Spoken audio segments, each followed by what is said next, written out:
गलती किया है तो माफ़ी भी उसको मंच पर ही मांगना पड़ेगा।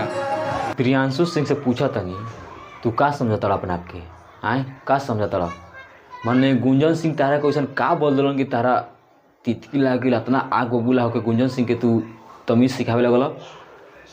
गुंजन सिंह आज के कलाकार थोड़ी ना है, आपसे लाख गुना अच्छा कलाकार है, वो बहुत पुराना कलाकार है। पवन सिंह जब गाते थे ना तो वो पीछे पीछे वो गाते थे, समझ गए आप। पवन सिंह के साथ रहते रहते आप पवन सिंह समझ लेना है क्या खुद को।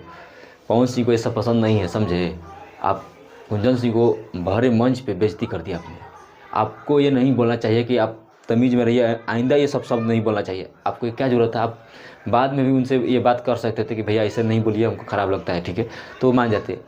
गुंजन भैया को हम अभी बात सुने, अभी जो लाइव आए गुंजन भैया कि बोले हैं कि उनका माफ़ी मांगही के पड़ी, सोशल मीडिया पर मांगस ऐसे मांगस माफ़ी मांगही के पड़ी। गलती कैले बना तो माफ़ी मांगे के पड़ी, तारा माफ़ी